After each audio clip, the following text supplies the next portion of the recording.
Der erbitterte, ewige Konflikt zwischen den Israelis und den Palästinensern zerstört beide Völker. Was braucht es, damit dieser Krieg Geschichte wird? Was braucht es, damit Israelis und Palästinenser friedlich zusammenleben können?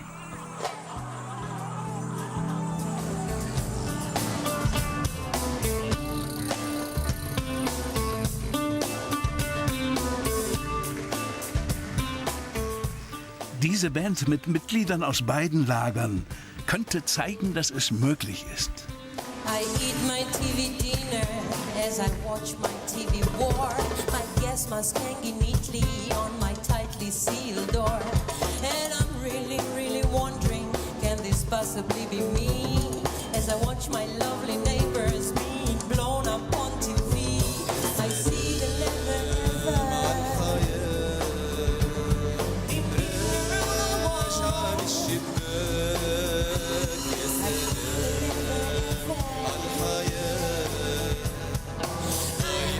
...1999 trafen sie sich zum ersten Mal in Israel in einem kühnen Versuch, zusammen Musik zu machen.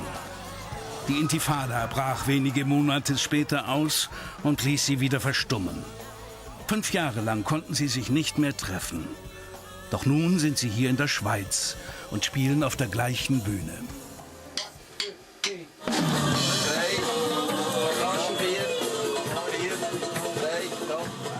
Bis es soweit war, mussten sie viele Ängste und Barrieren überwinden und Feindseligkeit und Folter trotzen. Sie mussten auch gegen den Widerstand ihrer Familien kämpfen, um zusammen Musik machen zu können. אבא שלי קשה, אבא שלי המון שנים בצבא, עדיין, כאילו אזרח בצה"ל, אתה יודע. זה לא פשוט, אתה יודע. מה? זה לא פשוט לו שהוא בן שלו מגן עם האויב שלו. בן שלו רוצה לעשות מוזיקה, זה החיים, אין מה לעשות. זה הקיוש שלי ללכת.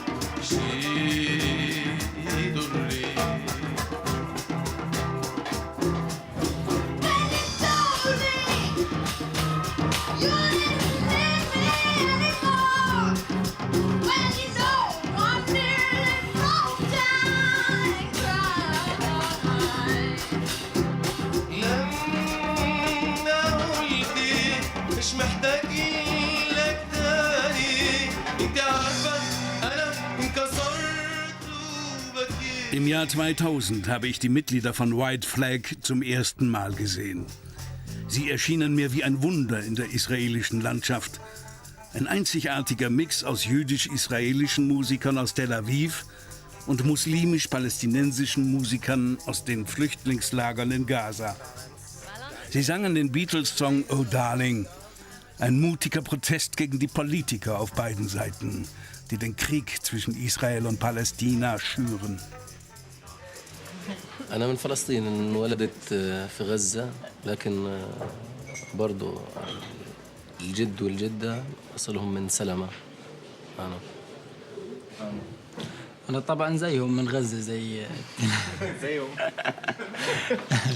بس أبوي وأمي انولدت في خان يونس بس أبوي انولد في السوافير الشمالي طبعا في إسرائيل. נולדתי בעזה, אבל אני פלסטיני. וההורים? אבא ואמא נולדו גם בעזה, בח'אן יונס דווקא, אבל סבא וסבתא נולדו באיזה כפר ליד אשקלון, ליד יבנה. ואת? מאיזה מוצא? אני מישראל. וההורים גם? גם. מה שקרה זה שישבנו וחשבנו על שמות. אחד מהשמות שעלה זה מקלט בערבית. שאיך אומרים את זה? מלג'ה. מלג'ה. ואז זייר פתאום זרק white flag, והצליל, אני לא יודעת להסביר מה קרה אצלי, אבל הרגשתי שזה זה. זה מנגן לי טוב, וזה... לא יודעת, נדלקתי על זה. اللون الأبيض بعبر عن السلام والراية البيضاء طبعا جاء من اللون الأبيض فعلى أساس إنه إحنا بنعزف في إسرائيل يعني وإحنا من غزة نشتغل مع بعض ونكون مع بعض يعني في جروب واحد فعشان هيك اخترت الاسم هذا. אנחנו בפירוש עומדים מאחורי השם הזה, אנחנו רוצים להיכנע עם הראש זקוף, להיכנע לאלימות. עצם העובדה שאנחנו ישראלים ופלסטינאים ביחד, אז יהיו חילוקי דעות, אז אנחנו נכנעים.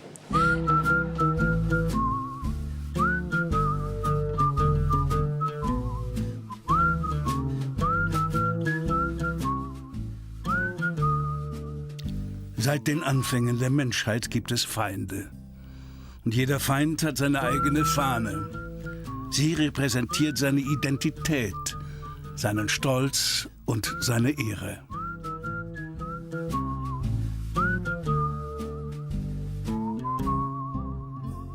ומה זה דגל לבן? מה דגל לבן המשמעות? זה דגל, לצערנו, שגם קרה בעבר בחיים, בהיסטוריה שלנו בצה"ל. זה דגל של כניעה, של אנשים שמוכנים להוריד את הנשק ולשים אותו לרצפה. אבל זה לא גם מסמל שלום? יש בזה גם עניין של שלום, אבל בעיקר בזמן מלחמה זה מסמן עניין של הפסקת אש. להוריד את האש, אנחנו נכנעים. עוצרים. עוצרים. אני לא יכול להגיד את המילה נכנעים. גבירותיי ורבותיי, ערב טוב. سيداتي وسادتي مساء الخير. Ladies and gentlemen, good evening. ברוכים הבאים ל-FFC, אזור לאות גליל. أهلا وسهلا بكم في FFC المنطقة منزوعة الأعلام. Welcome to the FFC, Democratic Free Zone. אנחנו מקווים שאישרתם את הלאום שלכם בדלת. نتمنى أن تكونوا قد تركتم جنسياتكم على الباب وقبل الدخول. يلا! Nobody owns a flag free zone. The FFC is a place of its own. أنا بني آدم مش أرقام مش بس صورة بالألوان. אני חיה באזור חופשי ללא גלים שייך לעצמי. عايش منزوع الأعلام عندي حياة وكمان أحلام. גם לעצמי, לא רק לעצמי. ברוכים הבאים ל-FFC. بروכים הבאים. FFC. أهلا. To the FFC. Welcome. To the FFC. Willkommen. To the FFC. Benjinu. To the FFC. קריציבור. To the FFC. Welcome. To the FFC. ברוכים הבאים.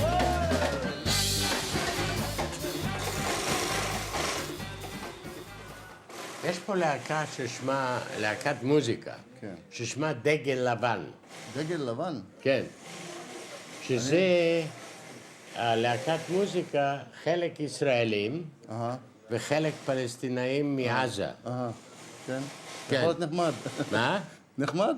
כן. שיתוף פעולה של שלום. הדגל הלבן הזה נכנעים כאילו, או... מה זה מסמל? למה הם בחרו את השם? אני באמת לא יודע למה דגל לבן, אבל היו צריכים לקחת דגל עם יונות השלום אולי, או עם עלי זית, והייתי מוכן לייצב להם דבר כזה. אל תקחו את כל העניין הפוליטי פה, הוא מקסים, זה הביא אותנו אולי ביחד, אבל הצלחנו די לנטל את זה. זה מפריע לנו רק מעשית. זה מפריע לנו שאנשים יכלו להגיע בלי שיטרידו אותם וכל מיני שטויות. זה בעיקר מפריע לנו, אבל הוא לא חלק, אי אפשר להתעלם מזה.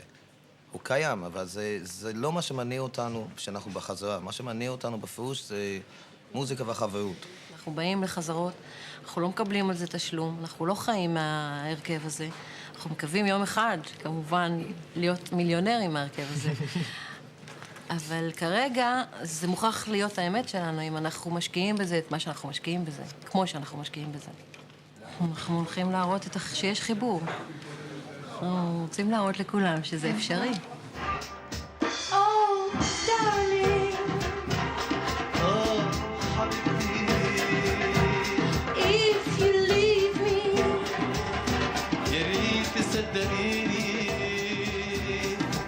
Plötzlich zerschlugen sich die Träume von White Flag. Im Jahr 2000 brach die zweite Intifada aus. Die Musiker aus Gaza konnten schon vorher nur mit einer Bewilligung nach Israel gehen. Jetzt waren die kostbaren Papiere nicht mehr zu kriegen. Und Israelis durften nicht nach Gaza reisen. Eine Mauer aus Angst und Hass war entstanden, die jeglichen Kontakt verunmöglichte.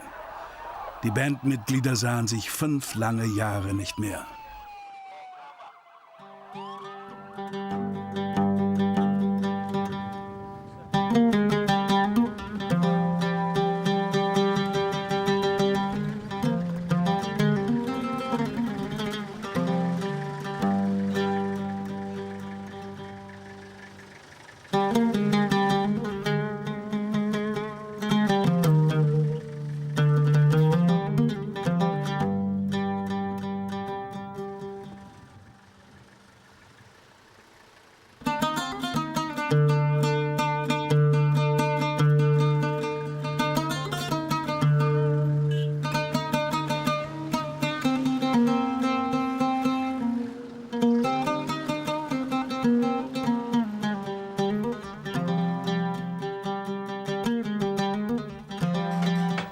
Fünf Jahre später wendete sich das Blatt für White Flag plötzlich. Ein Schweizer Musikproduzent wollte die Band wieder vereinen und in die malerische Stadt Luzern bringen.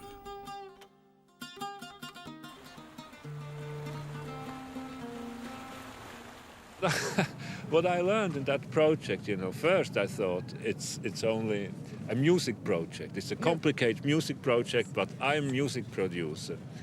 And if I would have known from when we decided to hope to realize this project, how much political project we have to know, maybe I would have said that's not my job. But now I'm in the middle of the project. But most of my work at the moment is to solve political project. Während sich Urban Friehe mit der komplizierten Schweizer Bürokratie herumschlagen musste, stellte sich ein neues, unerwartetes Problem. Yassin wollte sich der Band nicht anschließen. Er fürchtete, sein Engagement in einer Band mit israelischen Musikern könnte als Zusammenarbeit mit dem Feind betrachtet werden. طبعا بعض الفلسطينيين كانوا ياخذوا الموضوع بشكل انه يعني كيف بغنوا مع اسرائيليين هذا اللي كنت بدي احكي لك اسالك اياه. نعم. كيف كانت ردة فعل اهلك؟ بالنسبة في بداية العمل بالفرقة ما كان في أي ردة فعل، كان الأمر طبيعي لأنه كان في سلام و7 سنوات مع السلطة في سلام بشكل سليم، ما كان في إطلاق نار وشيء زي هيك، فكانت المسائل بالنسبة لأصحابي أو بالنسبة لعائلتي كانت المسائل طبيعية جدا، ولكن بعد 4 سنوات انتفاضة وهدم البيوت يعني شوية في تحفظ على الموضوع، ولكن طبعا إذا السلطة الفلسطينية هي بتدعم هيك موضوع فما في أي مشاكل. Yassin und die anderen palästinensischen Bandmitglieder riskierten tatsächlich ihr Leben für dieses Projekt.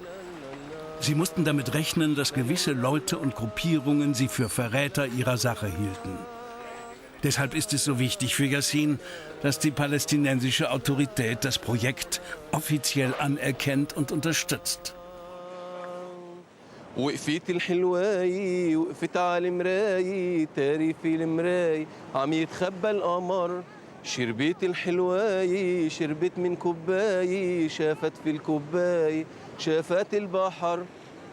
It would look awkward for Yassin to cooperate in a project like White Flag. He does not want to jeopardize his position of his family in the community for being a member of White Flag. His livelihood and his safety and his well-being in his community is the priority. But he absolutely correctly wants the support of the authorities that be, telling him that we support this project and we support you and we think it's a good thing because there's conflict. We're a region in conflict. We're at war with each other. Nobody trusts anybody. Yassin, the minute he heard about the reunion with the White Flag Israeli White Flag members, he became nostalgic. He started talking about the deep personal relationship with his Israeli friends. Yassin was dreaming. غريب شافك الحبيب.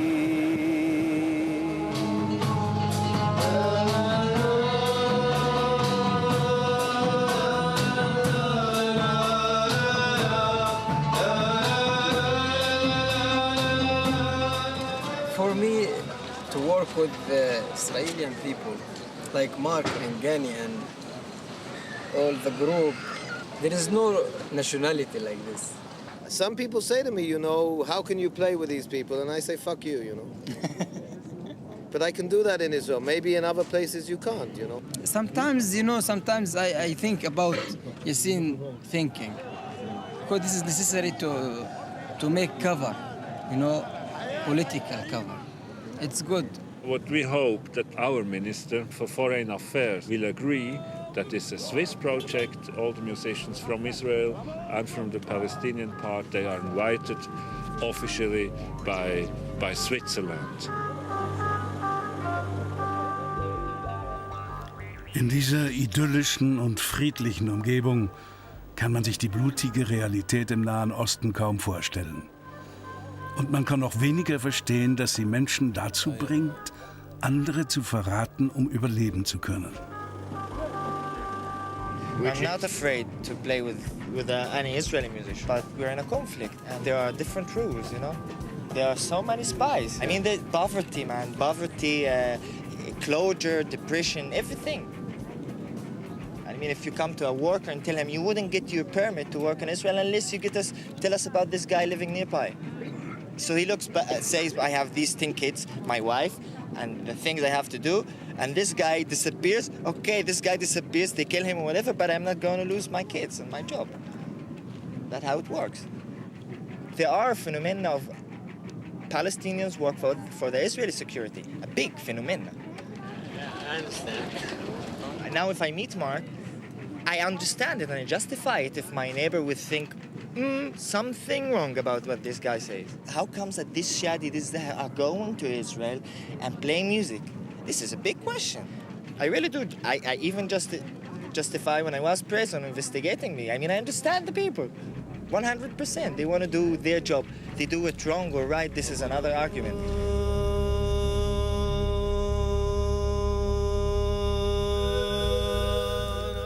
Leider konnten wir unseren Geburtsort und unsere Kindheit nicht selber wählen.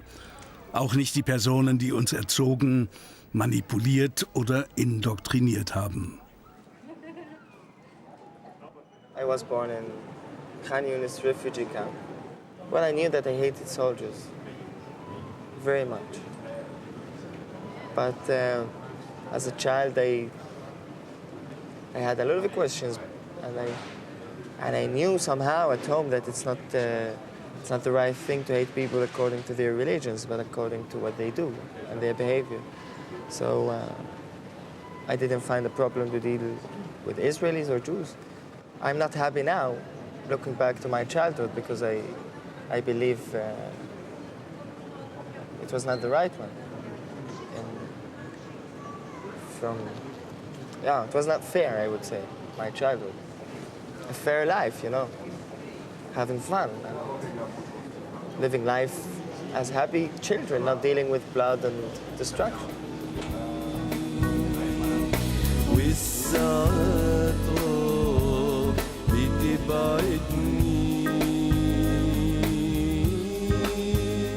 When I have been in Gaza and I saw how people really, they are living there, when I met the two musicians, Saleh and Yassine, they came with their wedding clothes, with ties, you know, very, very serious. And we drove through Gaza City, you know, with all this house is more or less destroyed. It's like a desert, people living there. I thought it's our task to make it possible, or even to try to make it possible. And this gave me, you know, maybe the spirit to do it and to convince other people in Switzerland to help.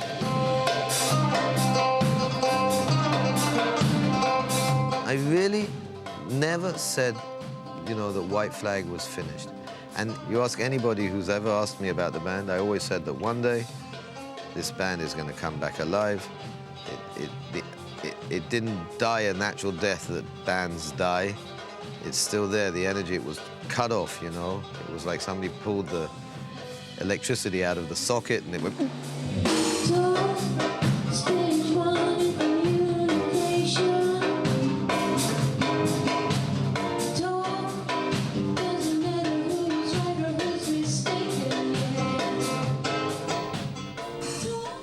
zweite Intifada schuf eine neue, schreckliche Realität in beiden Lagern. Ein Teufelskreis von palästinensischen Selbstmordattentaten und israelischen Vergeltungsschlägen begann und ließ eine friedliche Lösung in unerreichbare Ferne rücken. Trotz des Chaos konnten die palästinensischen Mitglieder von White Flag nach Gaza zurückkehren. Alle außer Shadi. Er war in Israel blockiert und landete schließlich bei Mark und Ghani und ihren beiden Kindern in Tel Aviv.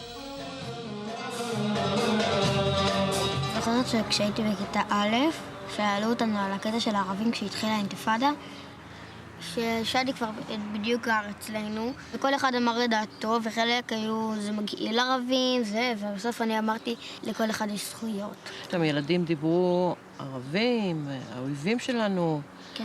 צריך להרוג אותם, כל מיני כאלה. אז טליה קמה בכיתה מול כולם ואמרה, אני דווקא מכירה כמה ערבים מאוד נחמדים. והם חברים שלנו, ואחד מהם אפילו נמצא אצלנו בבית.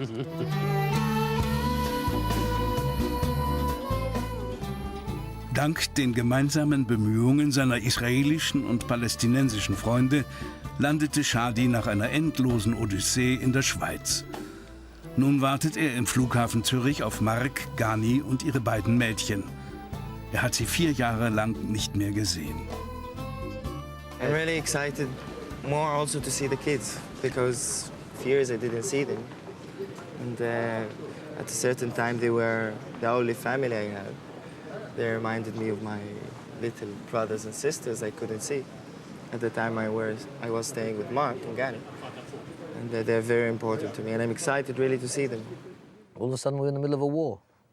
He was hemmed in and he had nowhere to go, and for whatever reasons he couldn't go back to Gaza and he couldn't stay in Israel, which is kind of like being between a stone and a hard place, you know, because the only thing that was left for him was like the Mediterranean Ocean, and I don't know if he knows how to swim. They hide you? They did. In a way, they did, yeah. Because they didn't have papers to stay in Israel. So I stayed there because it was not good to go back. And they did hide me. Actually, he lived in Tel Aviv with us illegally for a long time, like 7 or 8 or 9 months. When you lived there, you lived with them for how many? For how long? I could say 8 months to a year. You stayed with them? At their place. In their place? Yeah. In Tel Aviv? In Tel Aviv. And you were going outside? Not really, because it was not a normal stay. He had nowhere to go. It was as simple as that, you know, and it wasn't a question of like, wow, we hid him in our house. You know, I mean, that's the bottom line in the end. He ended up being hidden in our house. We could call him our own private Anne Frank, you know. One day he was watching TV and all of a sudden they said on the TV, you know, anybody caught harboring or hiding Palestinians can get up to 3 years in jail and a $17,000 fine. I can't remember exactly the sequence of events, but basically we understood, or he understood more correctly, that he was actually endangering us and the children, which most concerned him, my 2 children. And he said, I have to leave.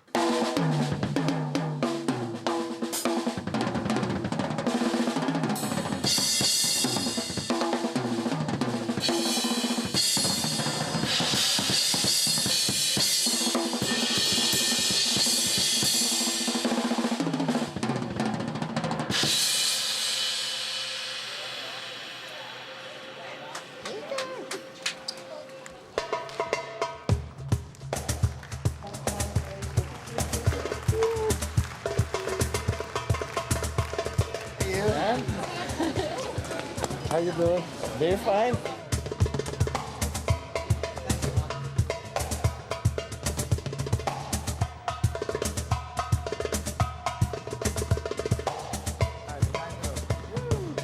What I've learned is that you can't convince the people when you are convinced about an idea, you know?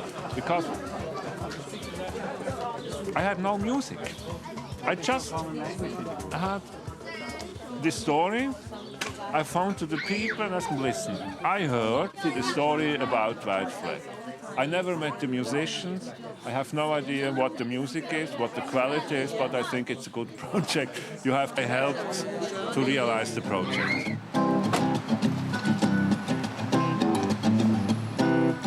People say to me, how are you going to do what you have to do in 3 months? I say, 3 months? If I think of all the times we managed to meet and rehearse, if it's more than 2 weeks in that 2 years that we managed to rehearse in hours, I'll eat my hat. For me, I've got 2.5 months. For me, it's a lifetime as far as I'm concerned with this band.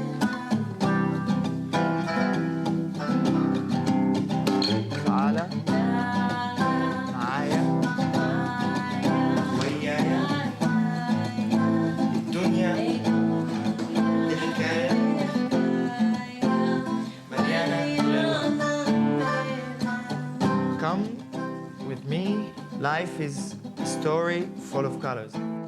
A land of peace, a world that trusts is full of love. A land where everything is one. Die Wiedervereinigung von White Flag hat begonnen. Vor 5 Jahren habe ich die ersten zaghaften Schritte der Band miterlebt. Nun steht sie vielleicht kurz vor dem Durchbruch. Aber begonnen hat eigentlich alles hier in Tel Aviv, dank einer idealistischen Organisation mit dem schönen Namen Windows for Peace, Fenster für den Frieden. Sie war vor Jahren gegründet worden, um Kontakte zwischen Israelis und Palästinensern zu fördern. 13th of October 1999, we found jazz musicians from Tel Aviv that were willing to give to us the income of a musical evening in the jazz club. We loved the idea, and then we said, you know, maybe we have also some musicians from Gaza. Maybe you can do one song together. So they tried to do one song together, and then another, and then another. And it's like from the first time they played together, it was a beautiful chemistry, and it was one of the best jam sessions I've ever heard. Like the way people who don't share a language, don't share a culture, and there was something in the air that caught all of us. We were all fascinated.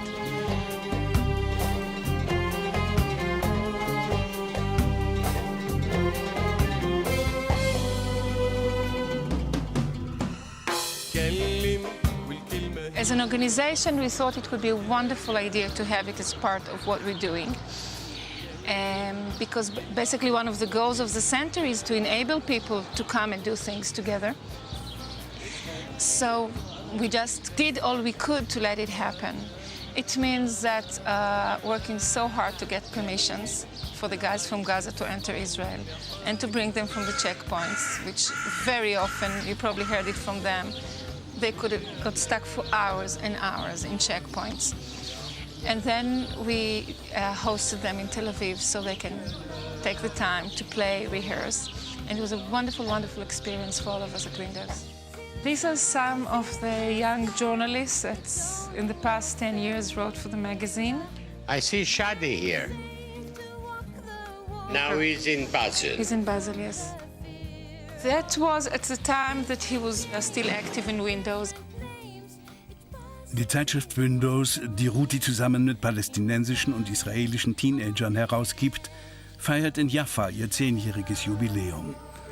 Ruti hat sich monatelang abgemüht, um Einreisebewilligungen für die palästinensischen Jugendlichen aus der Westbank und dem Gazastreifen zu bekommen.